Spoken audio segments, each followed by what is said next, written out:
अरे कविता जल्दी कर, अगर हम इंटरव्यू के लिए 1 मिनट भी लेट हो गए ना तो समझ ले ये नौकरी हमारे हाथ से गई। शुभ शुभ बोल। इतनी खोजबीन के बाद तो एक उम्मीद नजर आई है। कविता और प्रियंका बचपन की 2 सहेलियां हैं। वो दोनों सहेली होने के साथ साथ एक दूसरे की पड़ोसी भी हैं। हाल ही में दोनों ने कॉलेज की पढ़ाई पूरी की है।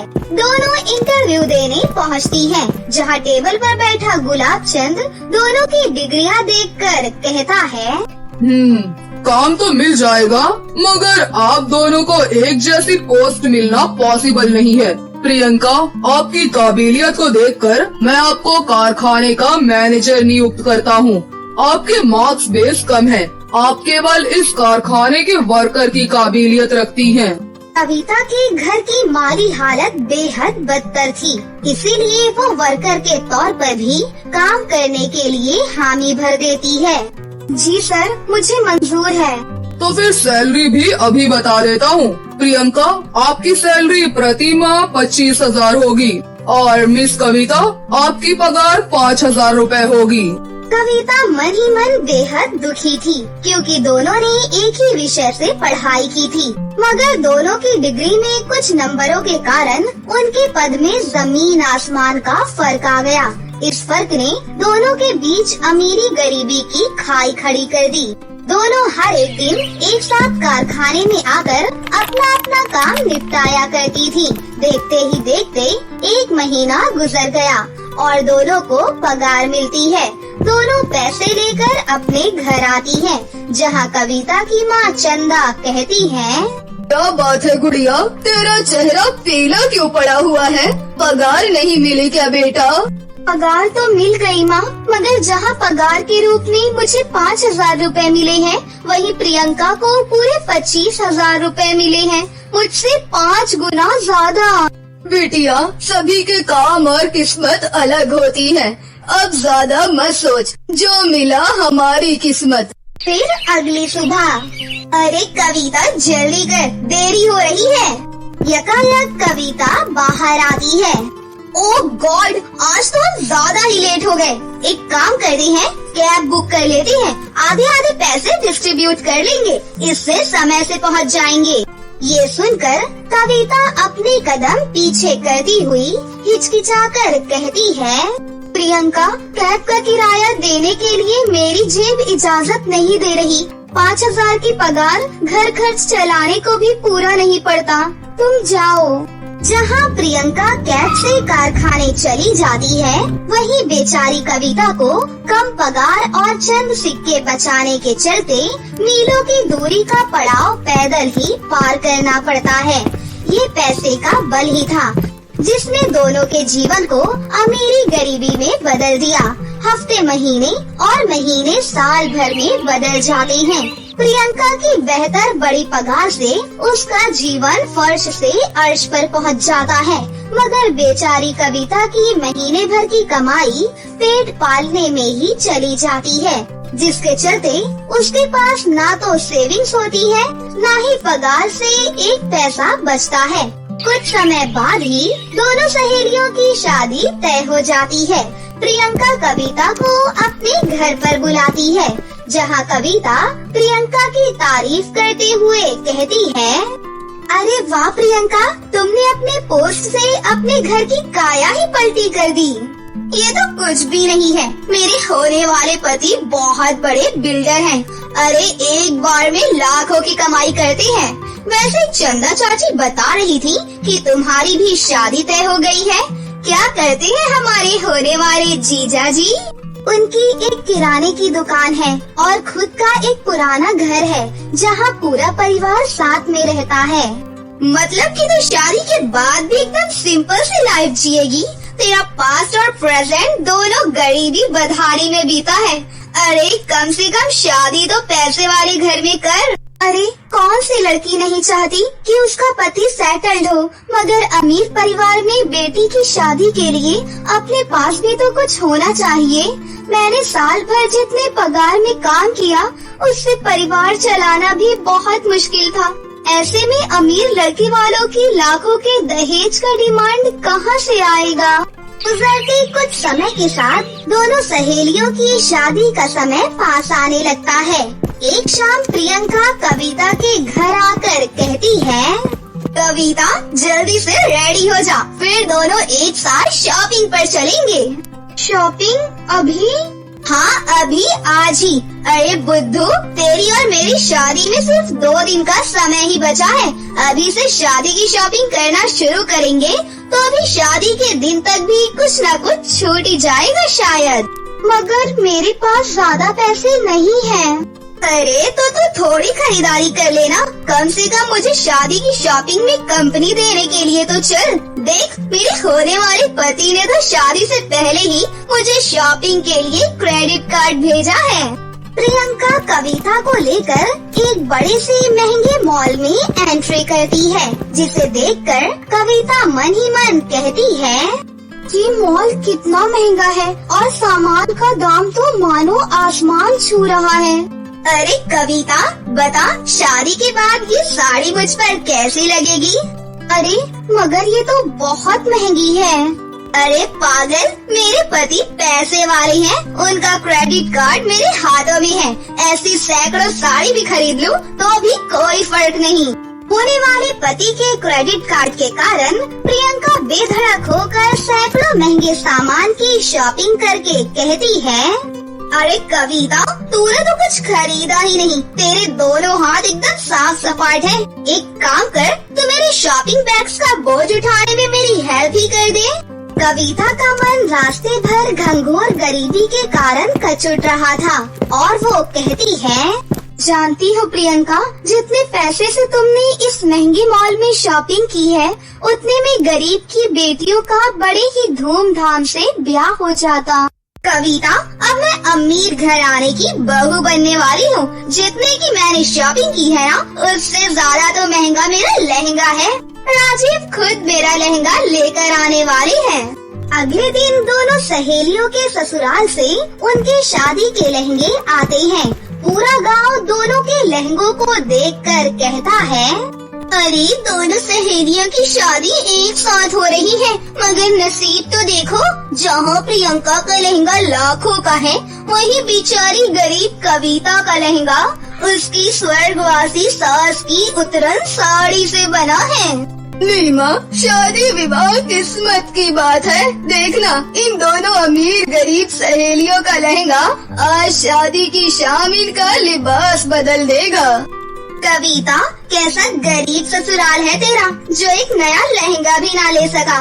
वहीं मुझे देख, मेरे ससुराल वालों ने सब्यसाची से मेरा लहंगा डिजाइन करवाया है, तभी तो मेरा लहंगा लाखों का है। प्रियंका के भरे घमंड से ऊंची होते देख कविता कहती है, प्रियंका, तुम्हें नहीं लगता कि तुम्हारे इस लाखों के लहंगे ने तुम्हारे बोलने का लहजा ही बदल दिया है?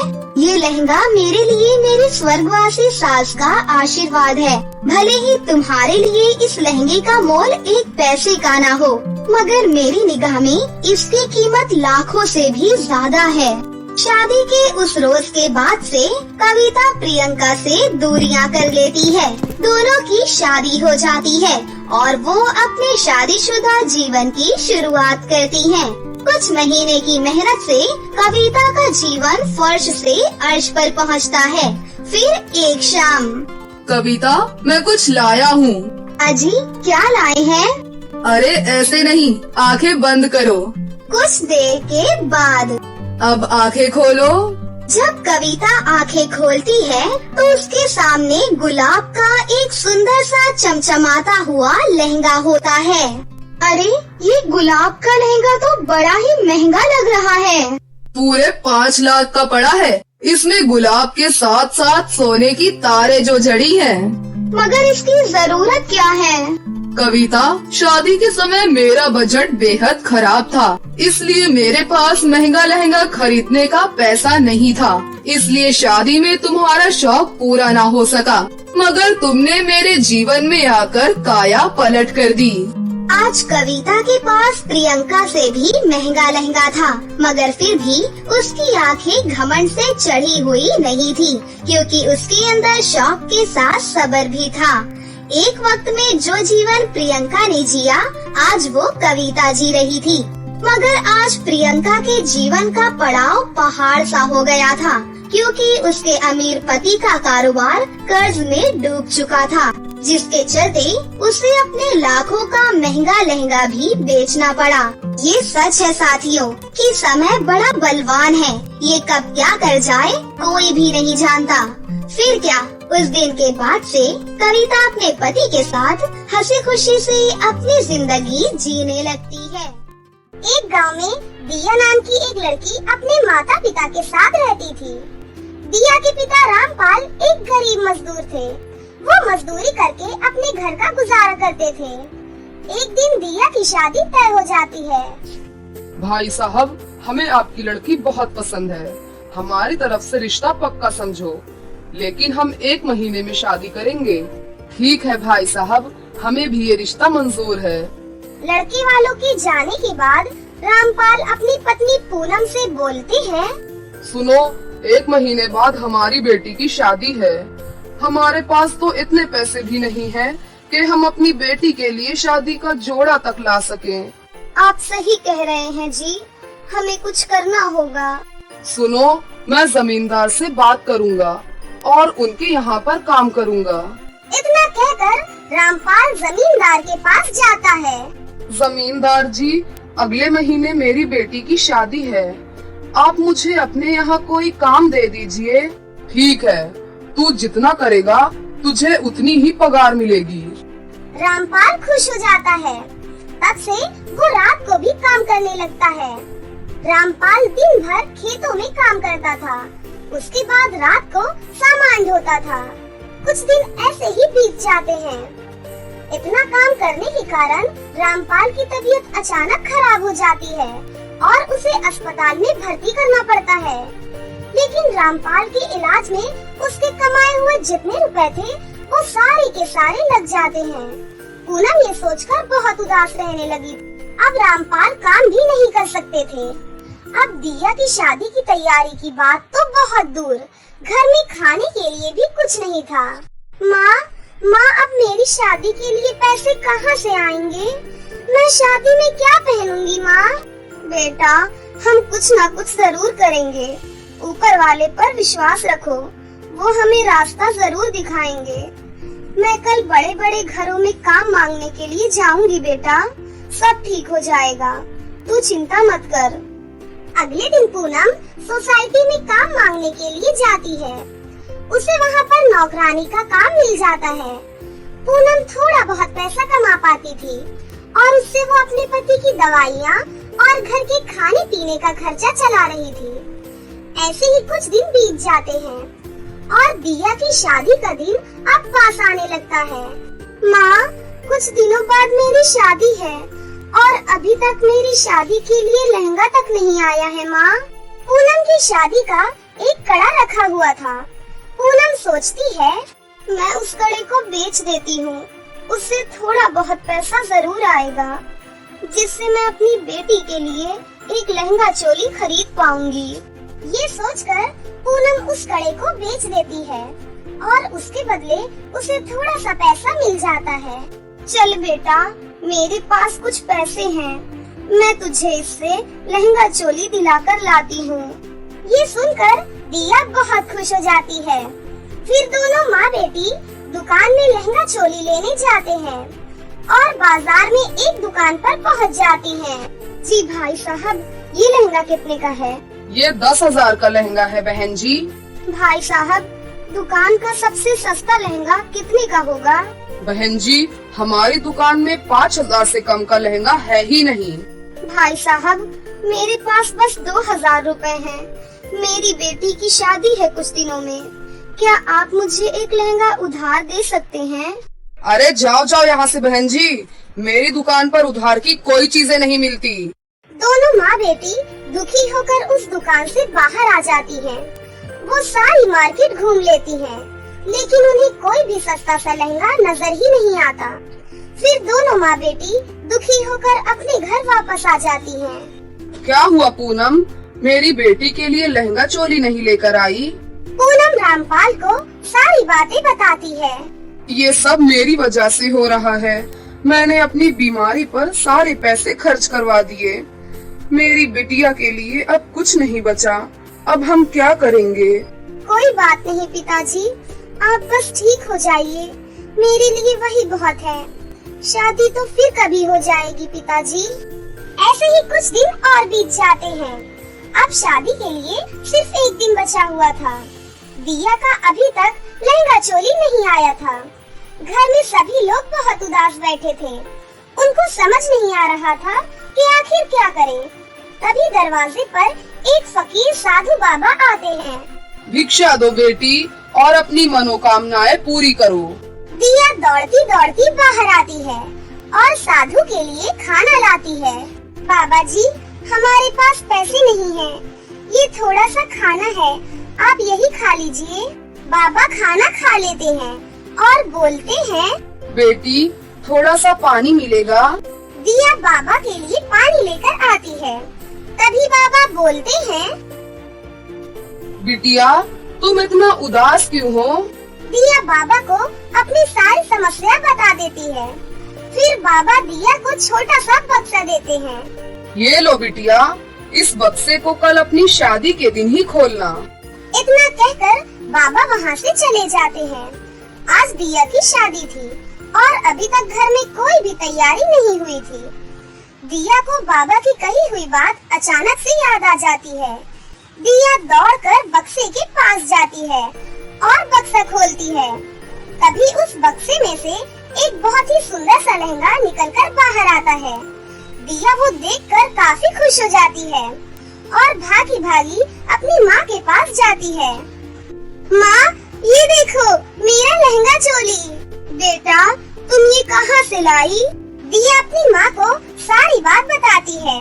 फिर उसकी माँ बोलती है, धन्य है वो बाबा जिसने हमारी इतनी मदद की। माँ, काश मेरे पास एक छोटी सी मेकअप किट भी होती तो मैं अपना मेकअप घर पर ही खुद कर लेती। इतना कहते ही वहाँ तुरंत एक मेकअप किट आ जाती है, जिसे देख दोनों माँ बेटी हैरान रह जाती हैं। बिटिया, मुझे लग रहा है कि ये लहंगा जादुई है। चलो बिटिया, इससे कुछ और मांग कर देखते हैं। काश मेरे पिताजी पूरी तरह ठीक हो जाते। इतना कहते ही रामपाल पूरी तरह से स्वस्थ हो जाते हैं। अरे ये तो चमत्कार हो गया। देखो देखो पूनम, देखो गुड़िया, मैं बिल्कुल ठीक हो गया हूँ। फिर दिया अपने पिता को लहंगे की वो सारी बातें बताती है। लहंगे की मदद से वो शादी की सारी तैयारियां कर लेते हैं। थोड़ी देर बाद दिया तैयार होकर शादी के लिए आती है। देखो भाई साहब, हमें तुम्हारे हालात के बारे में सब कुछ पता है, इसीलिए हम तुमसे ज्यादा कुछ नहीं मांगेंगे, पर हमें अपने बेटे की शादी के लिए 5 लाख रुपए कैश और घर का फर्नीचर चाहिए, समझे आप? लेकिन भाई साहब, मैं इतना सब कुछ कहाँ से लाऊंगा? मैं एक गरीब मजदूर हूँ। भाई साहब देखो, ये सब मैं अपने लिए थोड़ी मांग रहा हूँ, ये सब तो मैं आपकी बेटी के लिए मांग रहा हूँ, ताकि उसे किसी भी प्रकार की कोई कमी ना रहे। इसीलिए आप जल्दी से हमें 5 लाख रुपए कैश दे दीजिए, नहीं तो हम ये शादी नहीं करेंगे। तभी वहाँ पर पूनम आती है और धीरे से अपने पति से बोलती है, सुनिए जी, हम इनको जमींदार से पैसे उधार लेकर दे देते हैं। भाई साहब आप शादी करवाओ, मैं पैसों का इंतजाम करके आता हूँ। ठीक है भाई साहब, हम शादी करवा देते हैं, लेकिन याद रखना हम लड़की को तभी लेकर जाएंगे जब तुम पैसों का इंतजाम कर लोगे। तभी वहाँ पर दिया आती है और बोलती है, पिताजी मुझे ये शादी नहीं करनी। अंकल जी, आप जैसे आए थे वैसे ही वापस चले जाइए और अपने बेटे को कहीं और जाकर बेचिए। कितनी बदतमीज लड़की है, लड़के वालों से बात करने की तमीज नहीं है। आंटी जी, जरा आप खुद को देखिए कि आप हम गरीबों से किस तरह बोल रही हैं। अच्छा होगा कि आप यहाँ से चुपचाप चले जाइए, नहीं तो आपकी इससे भी ज्यादा बेइज्जती हो जाएगी। बारात गुस्से में वापस चली जाती है। दिया बिटिया, तुमने ये क्या किया? अब तुमसे शादी कौन करेगा बिटिया? कोई बात नहीं पिताजी, मुझे शादी नहीं करनी। ऐसे ही धीरे धीरे दिन बीतने लगे। दिया अपने जादुई लहंगे की मदद से अपनी आगे की पढ़ाई पूरी करती है और एक बहुत ही बड़ी अफसर बन जाती है। कुछ दिनों बाद वही साधु बाबा अपने बेटे को लेकर दिया के घर आते हैं। दिया देखते ही साधु के बेटे को पसंद कर लेती है और कुछ दिनों बाद उनकी शादी हो जाती है। उसके बाद दिया खुशी खुशी साधु बाबा के घर अपने माता पिता के साथ रहने लगती है। तो दोस्तों, कैसी लगी आपको हमारी ये कहानी? हमें कमेंट करके जरूर बताएं। अगर आपको ये कहानी अच्छी लगी हो तो इसे जरूर लाइक करें, साथ ही अपने दोस्तों के साथ भी शेयर करें। और हाँ दोस्तों, अगर आपने अब तक हमारे चैनल को सब्सक्राइब नहीं किया है तो जल्दी से नीचे लाल बटन को दबाकर अभी सब्सक्राइब कर लें। साथ ही बेल आइकन को दबाना ना भूलें। तो मिलते हैं आपसे किसी नई कहानी के साथ, तब तक अपना ध्यान रखें। बाय बाय दोस्तों। एक गांव में संजना अपनी माँ रूपाली और अपने छोटे भाई चिंटू के साथ रहती थी। उसकी माँ गांव में एक सूप का ठेला लगाती थी और अपना और अपने बच्चों का गुजारा करती थी। वो अपनी बेटी को बहुत अच्छी शिक्षा देना चाहती थी। संजना बेटा, मैं तुम्हें आगे बढ़ते हुए देखना चाहती हूँ। तुम लगातार पढ़ाई करना, पढ़ाई में कोई कमी नहीं रहने देना। मुझे तुमसे बहुत उम्मीद है बेटा। हाँ माँ, आप बिल्कुल चिंता ना करें। मैं खूब मन लगाकर पढ़ाई करूँगी और आपका नाम भी रोशन करूँगी। और मुझे अपने छोटे भाई को भी तो पढ़ाना है। संजना गांव के एक छोटे सरकारी स्कूल में पढ़ती थी। मैं चाहती हूँ कि मेरी बेटी एक अच्छे स्कूल में पढ़े, लेकिन मेरे पास इतने पैसे नहीं हैं। मैं कैसे अपनी बेटी का भविष्य बनाऊंगी? ये सोचते सोचते वो अपनी सूप की दुकान पर चली जाती है। तभी उसकी दुकान पर एक आदमी सूप पीने आता है। अरे बहन जी, एक बढ़िया और चटपटा सा सूप बनाइए। रूपाली उसके लिए एक चटपटा सूप बनाती है और उस आदमी को दे देती है। वाह बहन जी, क्या सूप बनाया है आपने। आपका बहुत बहुत धन्यवाद। उसके बाद वो आदमी उसे 500 का नोट देता है। मालिक, मेरे पास छुट्टा नहीं है, मुझे बस 20 रुपए चाहिए। अरे कोई बात नहीं बहन जी, तुम ये सारे पैसे रख लो। मुझे तुमसे कुछ भी वापस नहीं चाहिए। माफ करना भाई साहब, लेकिन मैं इतने सारे पैसे नहीं रख सकती। अगर आपके पास छुट्टे नहीं हैं, तो कोई बात नहीं। वाह बहन जी, तुम बहुत ईमानदार हो। कभी मेरी जरूरत पड़े तो मुझे बता देना। मुझे तुम्हारे जैसे लोगों की मदद करना बहुत अच्छा लगता है। मालिक, मेरी एक बेटी है, वो बहुत ही होनहार है। मैं उसे किसी अच्छे स्कूल में पढ़ाना चाहती हूँ, लेकिन मेरे पास इतने पैसे नहीं हैं। मालिक, यदि आप जानते हैं तो मुझे कोई सस्ता और अच्छा स्कूल बता दीजिए मालिक। अरे बहन जी, एक बहुत ही अच्छा स्कूल है, उसमें मुफ्त शिक्षा के फॉर्म निकले हुए हैं। मैं आपको ये फॉर्म देता हूँ। ये लो, तुम अपनी बच्ची से ये फॉर्म भरवा देना। अगर तुम्हारी बेटी टेस्ट पास कर लेती है तो उसे फ्री में एक अच्छे स्कूल में पढ़ने का मौका मिल जाएगा। ये सुनकर रूपाली बहुत खुश हो जाती है और खुशी खुशी वो फॉर्म लेकर अपने घर आ जाती है। संजना बेटा, जल्दी यहाँ आओ बेटा। ये देखो, मैं तुम्हारे लिए क्या लाई हूँ। भागी भागी संजना अपनी माँ के पास आती है। क्या हुआ माँ, क्या लेकर आई हैं आप? बेटा, ये बहुत ही अच्छे स्कूल का स्कॉलरशिप का फॉर्म है, तो इसे जल्दी से भर दे और अपने टेस्ट की तैयारी कर। कुछ दिनों बाद संजना का टेस्ट होता है और संजना उस टेस्ट को पास कर लेती है। उसके बाद संजना को एक बहुत ही अच्छे स्कूल में एडमिशन मिल जाता है। स्कूल में सभी अमीर बच्चे आते थे। संजना पहले दिन अपने स्कूल जाती है। अरे वो देखो, हे भगवान, ये कैसी लड़की आ रही है यहाँ। देखकर तो ऐसा लग रहा है जैसे किसी कबाड़ी वाले की बेटी है। हाय, मैं संजना हूँ। तुम्हारा इस स्कूल में एडमिशन कैसे हुआ? मुझे स्कॉलरशिप मिली है, मैंने एक टेस्ट पास किया था। देखा, मैंने तो पहले ही कहा था कि ये लड़की कबाड़ी वाली लड़की लग रही है। ए सुन कबाड़ी, हमारे पास आने की कोई जरूरत नहीं है। हमें तेरे जैसी लड़कियों से दोस्ती करना बिल्कुल भी पसंद नहीं है। पता नहीं ये स्कूल वाले ऐसे बच्चों का एडमिशन क्यों कर लेते हैं। इसी तरह हर रोज स्कूल में बच्चे संजना का मजाक उड़ाते थे और हमेशा उस पर हंसते रहते थे, लेकिन संजना उन पर कभी भी ध्यान नहीं देती थी और सिर्फ अपनी पढ़ाई पर ध्यान देती थी। एक दिन उनके स्कूल में एक फंक्शन की पार्टी की तैयारियां चल रही थी। सभी बच्चे बहुत खुश थे। अरे मेरे पापा शहर से एक बहुत ही सुंदर ब्रांडेड लहंगा लेकर आए हैं, मैं तो कल वही पहन कर आऊंगी। हाँ, और मेरी मम्मी भी मेरे लिए एक इतना सुंदर लहंगा लेकर आई है, मैं भी वही पहन कर आऊंगी। बच्चे अपने अपने कपड़ों की चर्चा कर रहे थे कि तभी वहाँ पर संजना आ जाती है। अरे संजना, तुम क्या पहन कर आओगी कल?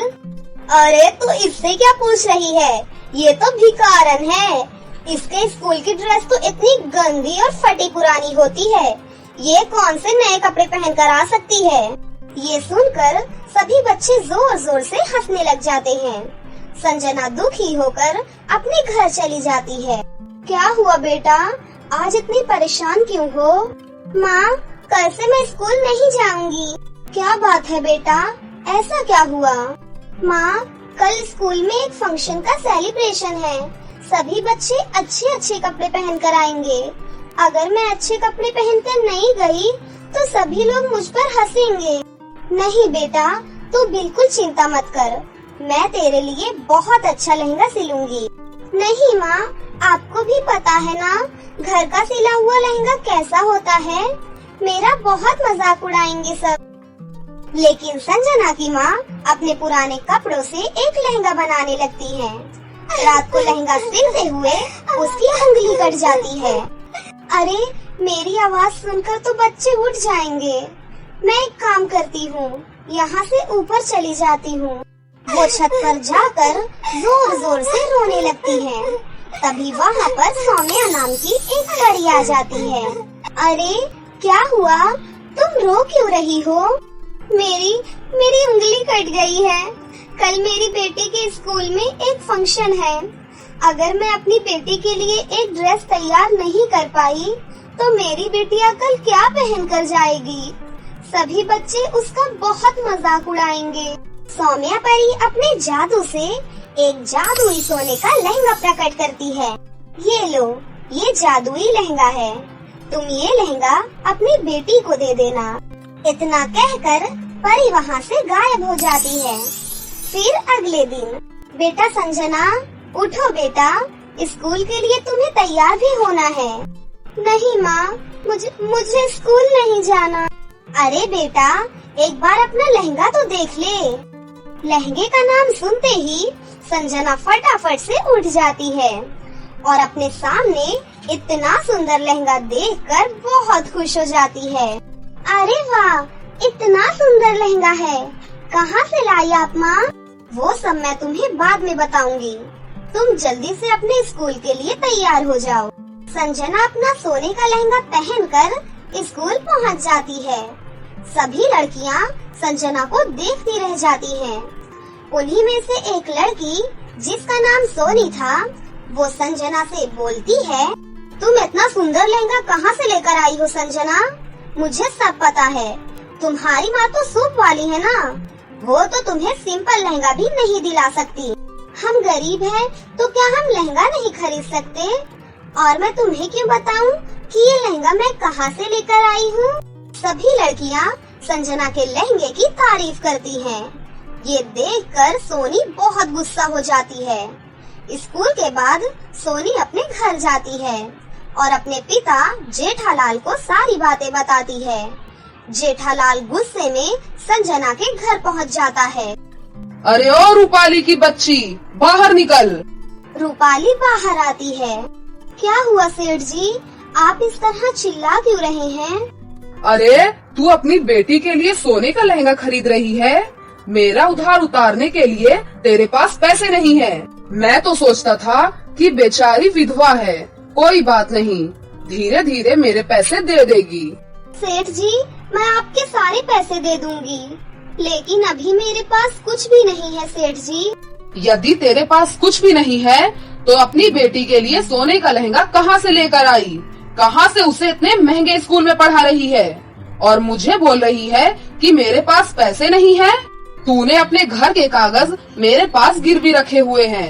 तेरा समय खत्म हो चुका है, निकल जा इस घर से। वो तीनों को उस घर से निकाल देता है। माँ, अब हम कहाँ रहेंगे? तभी रूपाली को परी के जादुई लहंगे की याद आती है। बिटिया, ये कोई आम लहंगा नहीं है, ये जादुई लहंगा है। तू इससे जो भी मांगेगी ये तुझे दे देगा। हे जादुई लहंगे, हमें एक घर दे दो। संजना के इतना कहते ही वहाँ पर जादुई सुनहरे लहंगे का घर प्रकट हो जाता है। ये देखकर तीनों लोग बहुत खुश हो जाते हैं। अब जादुई लहंगे से वो हर चीज मांग लेते थे। अब संजना भी दूसरी लड़कियों की तरह अच्छे कपड़े पहनने लगी थी।